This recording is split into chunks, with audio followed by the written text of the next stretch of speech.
Welcome to Behavioral Health Today, a podcast brought to you by the Triad Network. This podcast is designed to share trending topics occurring within the world and our communities and bring them a behavioral and mental health perspective. Welcome to Behavioral Health Today, a Triad production. I'm your host, Dr. Graham Taylor, and thanks for joining us. With me today on the show is Meghan Freed. Meghan is a managing co-partner of Freed Marcroft, a Connecticut law firm specializing exclusively in divorce and family law. Recognized nationally as a thought leader in relationship dynamics and divorce, Meghan is known for her perspective that divorce can be a transformative opportunity for personal empowerment. With expertise in alternative dispute resolution, including arbitration and mediation, she is a graduate of Harvard Law School's program on negotiation and has advanced training in mediation. Meghan's innovative approach to divorce helps her clients navigate this life transition with a focus on positive outcomes and empowerment. We're really thrilled to have Meghan with us today to explore the topic of divorce and healthy uncoupling.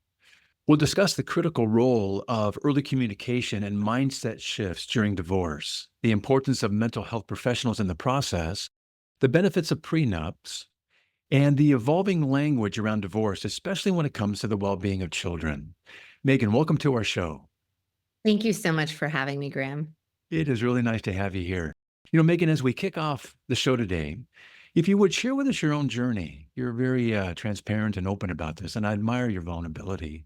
But your own journey in your life that it pertains to the focus of your work and how you've cultivated this whole field for yourself professionally. Sure. So I actually have been divorced twice.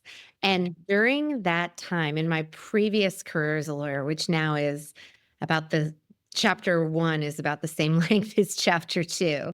But during my early years as an attorney, I was a big corporate litigator.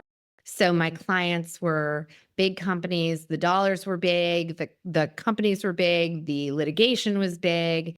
That's what I did. Over the course of that, by the way, that's not the healthiest lifestyle for marriage. That's a hard one. Right? That's It's a a hard rough, one. it's the rough compatibility for healthy relationships. But I did discover through the process of my own divorces, actually, that not that the divorce itself was fun. I'm not going to sugarcoat it. The divorce Right. process itself can be rough. But the life that it allowed me to live once I was no longer in the wrong relationship was really like one of the best things that's ever happened to me. Probably Mm, the best thing that's ever happened to me. Again, not the divorce, the decision and the change. no, no. And so when my now wife and I started our own firm back in 2012, it very clearly became obvious to us that it would be a divorce and family law practice. Now, for many people, that sounds distant, right? Like this happily married couple, by the way, we still are. I did get it right. Third time's the charm. But this happily married couple is like, can't wait to start a divorce firm. Yes. Yeah. But in truth, it was how wonderful my life got for me, Yeah. that made this a natural fit. Wow. What a some interesting takeaway. So it allowed the life that you now get to live. Give me the sense of, what was your primary takeaway about the process itself, what you're walking away with, and Yeah. how that's really shaped the intent and underlying maybe purpose of what you and your wife have put together now in your current approach in helping others go through this process. Yeah. I'll say 2 things. The transformation is what it's about for me, right? It's not the process itself, it's what it can unlock in a person. But on the way there, let's make that divorce process itself as positive as possible because doing so supports that happy future, right? Mm, So, for example, if you're able to keep it out of court, and I know we'll talk about this as our conversation rolls sure. on, but I mediated one of my divorces, and we had a very good mediator, and it was a very good process, and that doesn't make divorce easy, right? But it does make the process itself easier. I got it. Everyone can do it, but when you can do it, no question that you stay out of court. Yeah. Well, this idea where you're talking about, it's a transformative opportunity, and we are going to get into that a little bit because I'm really interested in that piece Yeah. because there's growth after difficult times, and if we can look at that from the very beginning, I think it's a wonderful way to frame it. But we've got to go through a process, and Right. and it's such a challenging process, and from coming to this very important and impactful life changing decision to deciding how to best navigate it to the Yes. uncoupling process. And there are two primary roads that we typically know that divorcing couples can take. And one is a legal route, obviously, and keep Right. it just in that frame of reference for right now. And the other is kind of more of a mediative path. And you're advocating, like you just said a moment ago, trying to keep families and couples out of court when possible. Yeah. Explain this approach and the benefits and the well-being that goes into going down that path instead of maybe more legal route. Yes. Okay. So, full disclosure, everyone here knows that I'm a lawyer, right? So, I'm very comfortable with the legal route. But one of the things that we see when you're going through your own divorce or as a kind of holistic family law legal practitioner, one of the things that you see is we're taking this personal relationship and we're trying to jam it into the same litigation context that you would put a contract dispute in or, auto accident or something. It's an awkward format for a very Really good. personal thing. And so, I mean, it's the old square peg round hole analogy. Exactly. It's just Exactly. an awkward fit. We start our marriages, you know, in a ceremony, maybe surrounded by friends and family, maybe with each other alone on a beach or in the woods, right? We Yeah. start a very intimate way that it doesn't feel legal at all. No, it's We anything but. end it, right? There's no reception, dancing, and gifts, right? It's a No. courtroom. So the more you can honor the fact that this relationship is a personal thing and a marriage is a legal concept, and there's a lot of like really important push and pulls that can set you up for life, legalities that you're faced with navigating. It's a creature of both things. And Yeah. so the best way to handle it is to try and keep it out of court, but with the benefit of professionals that understand all of this. So mental health professionals, lawyers, right? Yes. Financial folks, all the people that know their piece in the divorce context and can honor the relationship that was and set both partners up for a future where they're happy, healthy, safe. What a great way, Megan, truly, to help us understand something so very key that I don't think we maybe fully appreciate. I know it, I kind of knew it, but I never thought about the way you just mentioned. We start out relationally, we Yeah. start out hopefully, and we start out expectantly.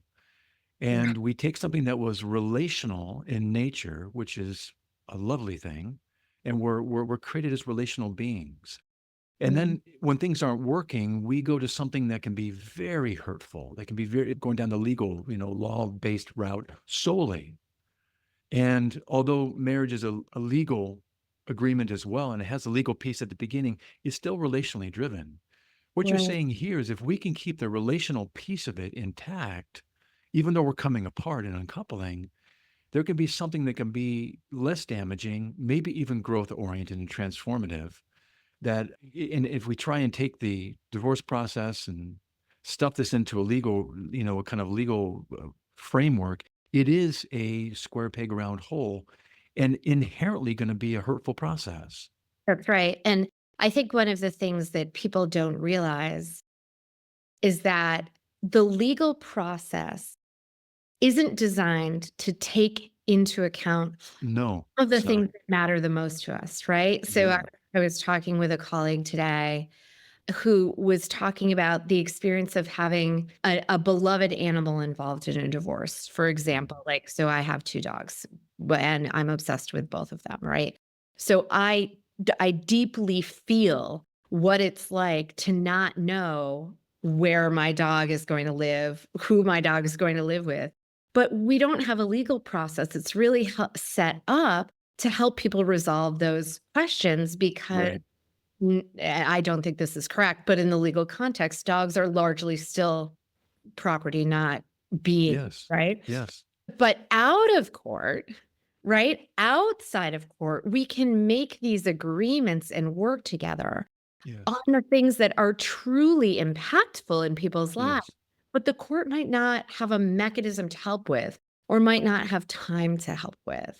Yeah. And when you put it like that, it's not a slam on the legal field at all. It's not set up that way. It's not created to be that. So we're trying to make it a more human, relationally based, considerate process. It's not set up for that, which is, I really love what you're doing here to say, but we can bring these two together, maybe.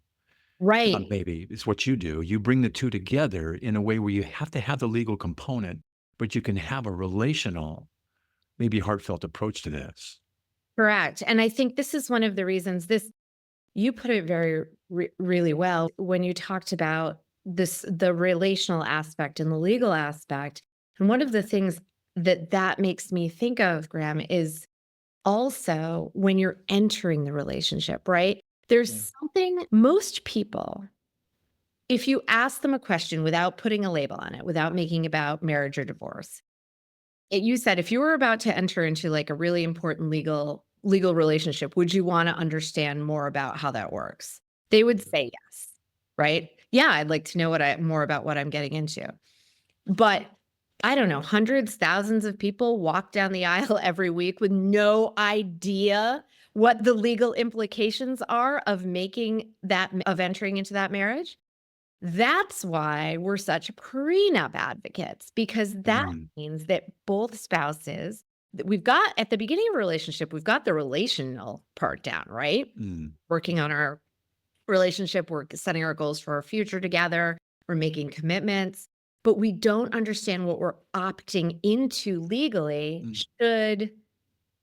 Should the marriage end is how we think of it, but honestly, we have legal responsibilities to each other during the marriage too.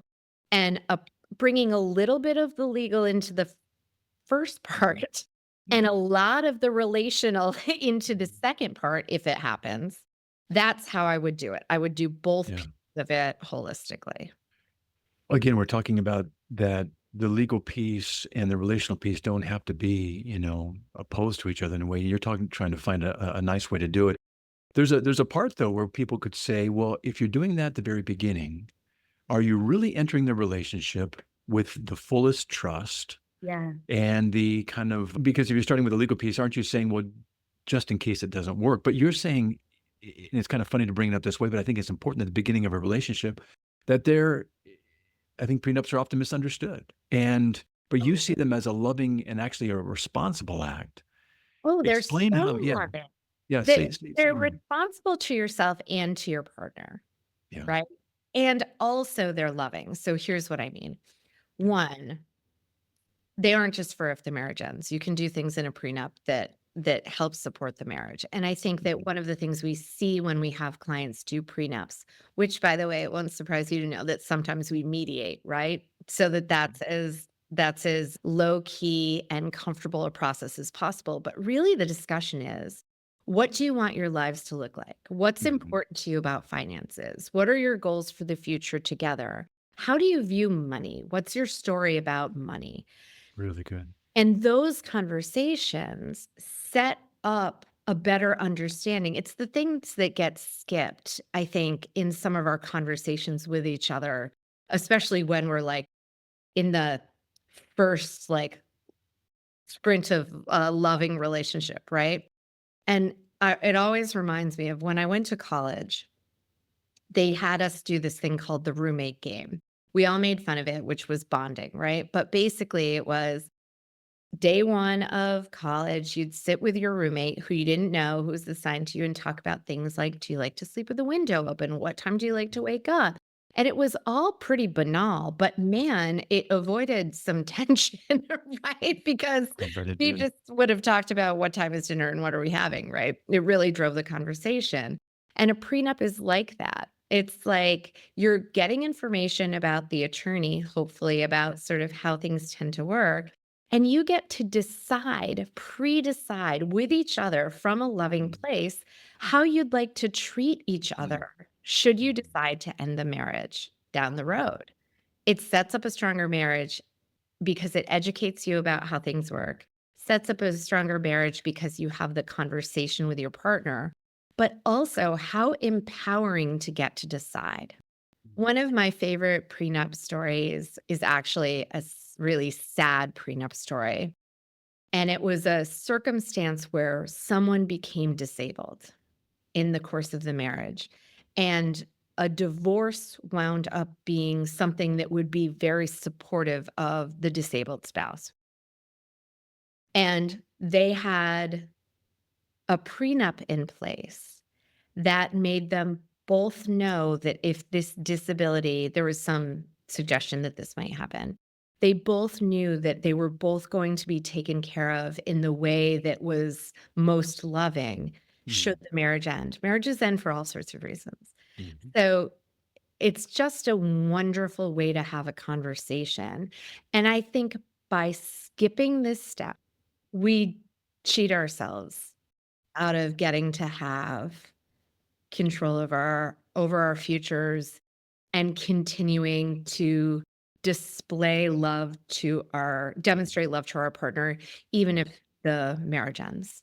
Yeah. Well, this explanation I really appreciate. I hadn't really thought about it in the terms that you're describing, and how would this intent and these types of conversations and one's own personal, introspection around what does money mean and what do we really want? How can I love you with it? And vice Right. versa. What a wonderful way to come at it. And maybe set one of the cornerstones in marriage up from the very beginning with this perspective and appreciation for one another in that loving way. If people are on the other end now, and Yeah. they are kind of becoming apart. In your experience on this side of it, what are some of the key signs, and what do you help people foster around healthy uncoupling? And how can maybe couples identify these signs early in the process and work towards those?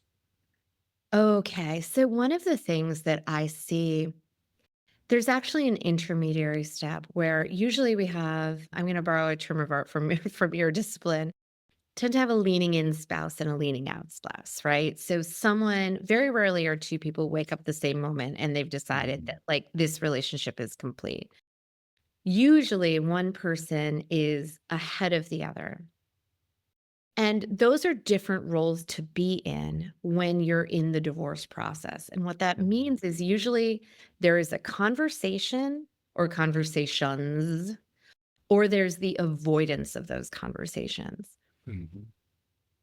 An openness to discuss the issues in a relationship.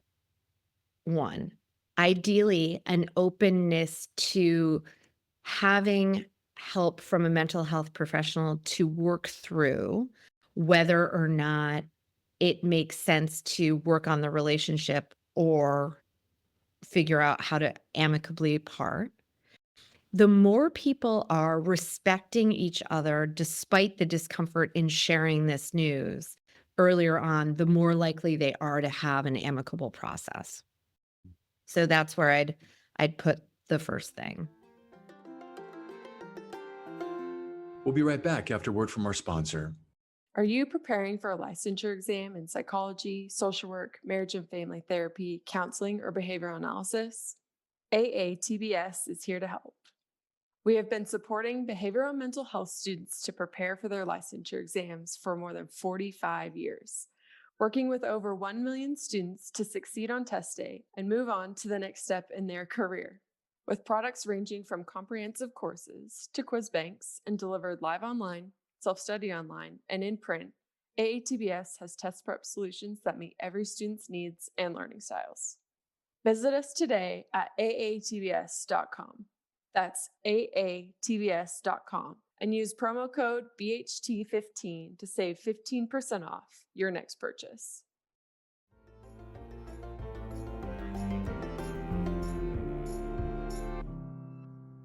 Really good. So that willingness to lean into the hard things. I use that term very frequently. It's the thing we want to do. We want to lean away because it's just so painful Yeah. at times, or uncertain, or scary, and all the things that come along with it.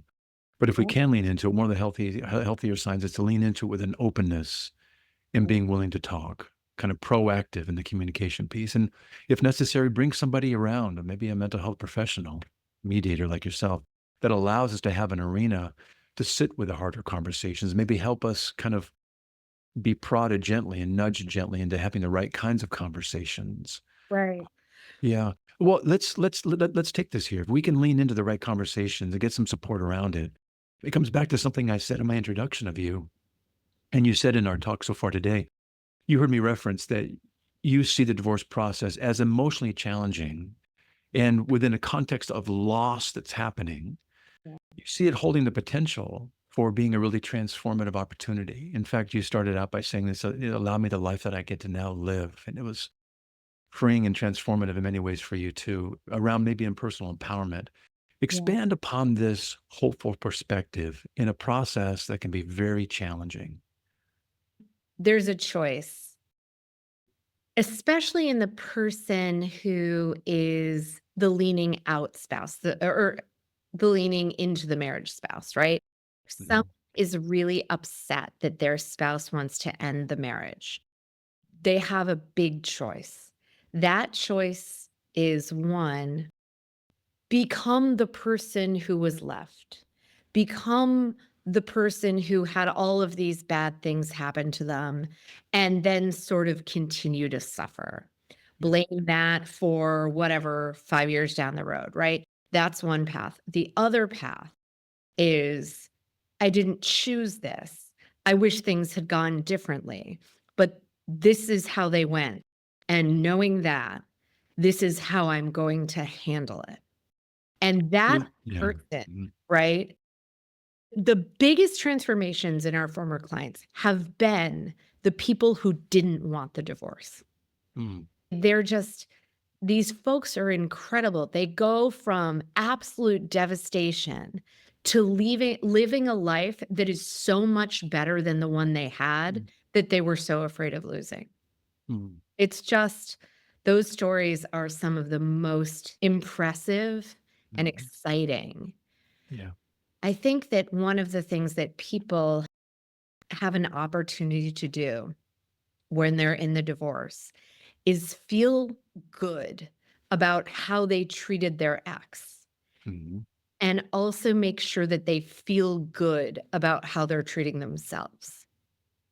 Yeah, I really like that. It's hard because one of our greatest psychological fears is separation. And our separation anxiety gets kicked up in many, many ways, and we oftentimes cling on to things that may not be all that healthy, but the idea of abandonment, the idea of separation and the fears that go along with it. And yet what you're saying is if we can maybe let go of that and we can begin to not see ourselves as, kind of in a lack of a better term, kind of in a victim mindset, but something where I can grow and there's going to be a resilience in an empowering, transformative way in this. Maybe there's something on the other side that I never envisioned before Right. that I can actually feel good about and look forward to. Right. This is the David Emerald's concept of the creator, right? And Yeah. get out of a victim mindset and into a Yeah. creator mindset. Those are the Yeah. folks really, like, just their lives become so happy, even though they really went through it to get. Well, yeah, I think what you're saying is that you start out with the word choice, and I get to author my experiences. There are certain things that are going to happen to me that I can't control, but I get to author how I go through it, and I get to be in charge of how I go through it. And how do I want to go through it? What's going to be my best self Right. in doing it? I was talking to a colleague today that meets with our potential clients, and she was sharing that a woman that she's been talking to for a couple of years, and who has been contemplating divorce for 8 years, Mm. decided to move forward. As happy as I am that she moved forward, I can't imagine the suffering in those 8 years, Mhm. right? So some of this is helping people Yeah. work through the process Mhm. of deciding what to do earlier Mhm. and with the right professionals and support so that they Mhm. can make a decision Right. and relax. Yeah.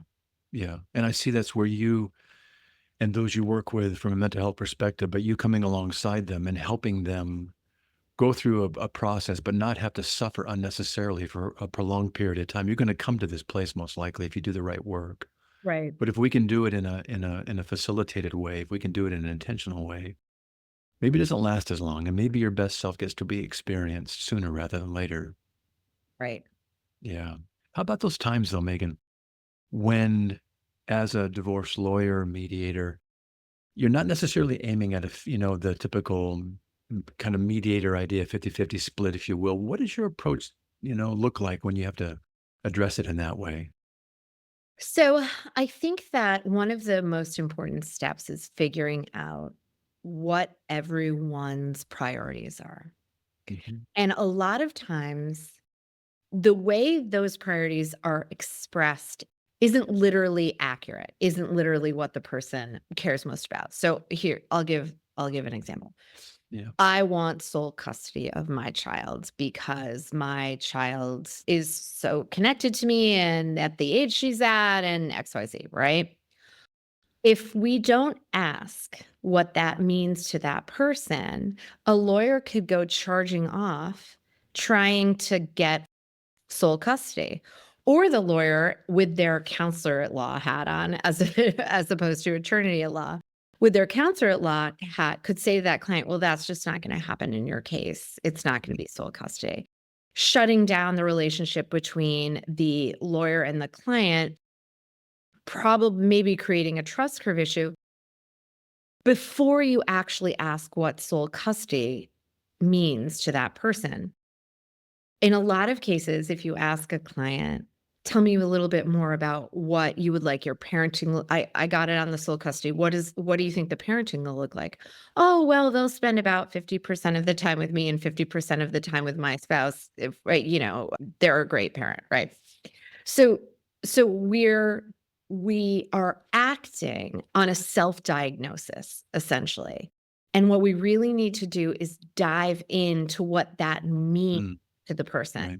When you're in a mediation setting or in a collaborative law setting, which is sort of a more robust mediation, just for shorthand. But in the out of court settings, that means that there are two people that you get to figure out what do they really mean, Mm, and then see how you can make those things match. Because in many cases, there are areas of tension, of course, but a lot mhm, of times there are more things that they actually agree on that they don't if they're reframed. And essentially, Harvard School of Negotiation calls it expanding the pie. In a out of court setting, we have a lot more opportunity to grow what we're dividing, not from $100 to $150, but there are all sorts of things. We talked about the dog. If figuring out how we're going to share a pet is really important to these folks, then we can get people wins that they would never get in court because mhm. we wouldn't even have the opportunity to talk about it. That is a very hopeful, and I can It does see it being a happen. very loving approach to this to help people think about something that they wouldn't naturally even think about. I'm going back to the idea that, the legal realm created the way that it is for the intention that it's supposed to be there for is not set up just inherently for these kinds of things, but we can bring this very personal and mental health focused appreciation to this process. Speaking of that piece, Yeah. mental health professionals can be a very helpful part of the divorce proceedings. How do you collaborate with therapists and counselors to, in addition to what you're doing with such a very attuned mental health perspective yourself, but what are you doing in bringing those folks in to ensure that clients' mental health and emotional well-being are being addressed during this process, and maybe even when kids are involved? Yeah. So it happens in a few different ways. So in our more litigated cases, which by the way, still generally settle out of court, you rarely wind up in a full-on divorce trial, right? Mhm. But in a litigated divorce, a lot of times our clients are working with their own mental health professionals. Sometimes their children are working with a child specialist. Mhm. Sometimes that's someone that we've connected them with. Sometimes it's their individual therapist who's connected them with us, which I take as high praise, by the way. So that's how that generally tends to work. But in the mediation context, I've actually co-mediated with a mental health professional, uh, Nice. which was which was that can be a really great experience. The collaborative process that I mentioned to you, baked into the collaborative team is a mental health professional who's received collaborative divorce training. And that person shares sort of a has sort of a dual role, at least the way we tend to do things here in New England, where that person will both really help the couple with the parenting plan if there are children. The lawyers not may not even be in the room for that, right? They might work on that all on the side.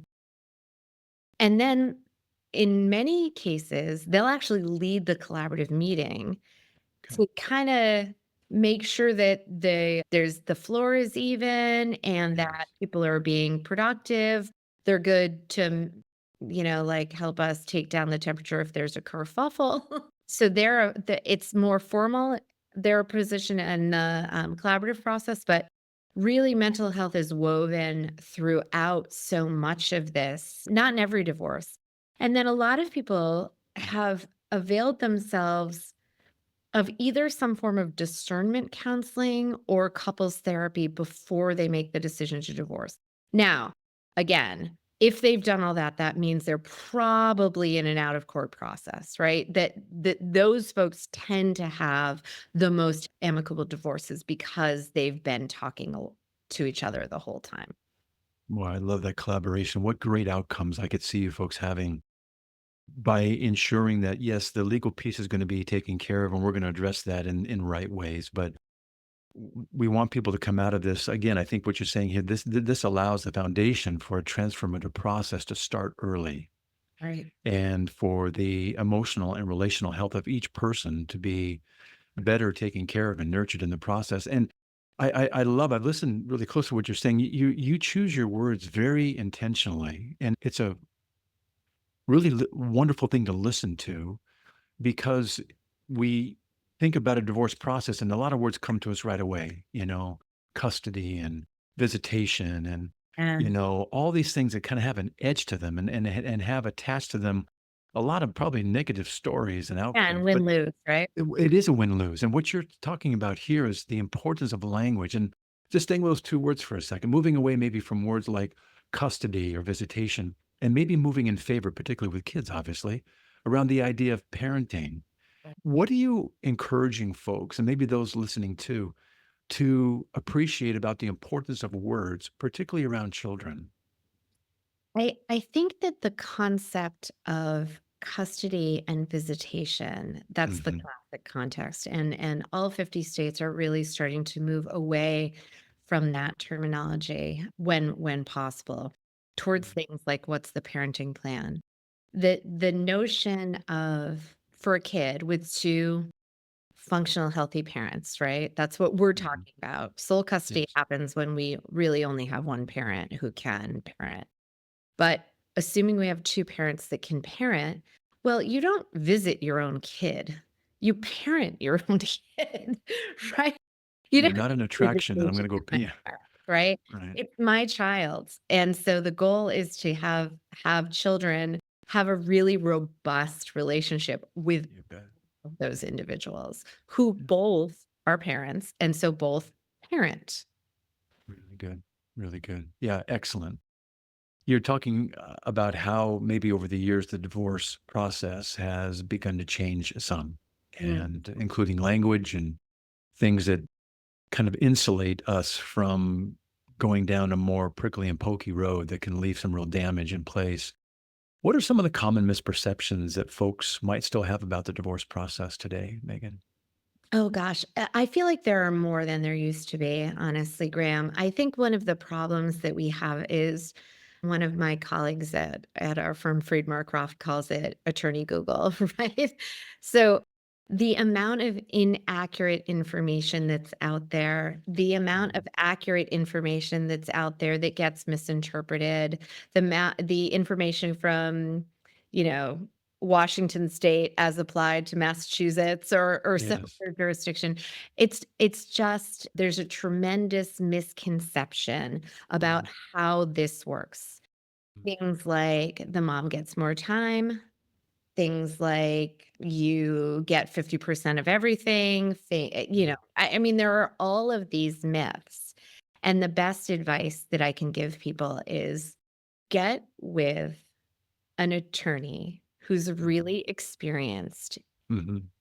where you live and get the real skinny on Got it it. Yeah. before you drive yourself Yeah. crazy trying to do your own knee surgery, You right? bet. Learn, and having the information, even if it's not what you wanted to hear, is so much better. I have folks that have been avoiding filing for divorce because of an untrue belief about how the process will work. Sure. So it's really important to figure out what it actually is so that you Yeah. can make decisions on how to best move forward for yourself and your family. Yeah. When I have podcasts like this and I have someone as clear and articulate and experienced and trained and so compassionate the way that you are, I think about ways that they're giving to the profession. Do you do training on your approach? Do you doing workshops, training for other lawyers and mental health professionals in what you do? That's really nice of you to ask and say thank you. I do a lot of Good. continuing legal education for lawyers, but one of the things I focused on the most is hiring and training our internal team. So Oh, nice. we're able to consistently Yeah. share this message. But yes, I do love to do legal education. And also, I'm pretty, my little side thing is that I'm very active on LinkedIn in sharing this in this sort of, what did Twitter used to be, like 40 characters or something? This micro doses of my view of the way all of this should work. Yeah, outstanding. Well, talking about the trainings and the LinkedIn piece, I would love for our listeners to be able to follow up with you after our show today. Would you give us some ways to do so, please? Absolutely. So I mentioned LinkedIn. So I'm Yes. Meghan Freed on LinkedIn. And then our firm is Freed Marcroft, and I am a very active writer. So there's always new content on our website, which is freedmarcroft.com. Very good. Well, Megan, it's been great to have you on the show today. Thank you so much for what you're doing, the way you help folks go through what can be one of the most difficult times in life. But there's hope around what you're saying here. You started out by saying what you went through allowed you a life that you now get to live. And that's a very hopeful piece. And I appreciate your vulnerability and transparency in starting our show off that way and saying life can be very good, even if we have to say goodbye to something that we thought at the beginning could maybe last forever. Not everything lasts forever. And if it can't, let's make sure that we don't go into the next season of our lives unnecessarily broken or damaged or victimized in our own minds. But it can be very, very different, empowered and transformed, and something to be lived in a very expectant way there too. So thank you so much for being on the show today. It's been great to have you, and we look forward to having you back sometime. Love that. Thank you, Graham. That'd be great. Thanks again. I also want to thank you, our listeners, for dropping by and joining Megan and me today. It's always great to have you with us. By the way, we'd love your help. Would you consider leaving us a review and sharing the podcast with a friend? By spreading the word, you help us grow and reach more people, allowing others to discover the valuable insights shared in each episode. And thanks for being such an important part of the Behavioral Health Today community. Regarding our episode today, I want to remind you that it and its resources and all of our other episodes can be found on our webpage at triadhq.com/BHT. Thanks again for being with us on the show, and we'll look forward to having you back with us next time on Behavioral Health Today. We appreciate all the support from our community, and if you like our show, one of the best ways you can support it is by giving us a 5-star rating and leaving a review. Behavioral Health Today is a podcast part of the Triad Behavioral Health Network, all rights reserved.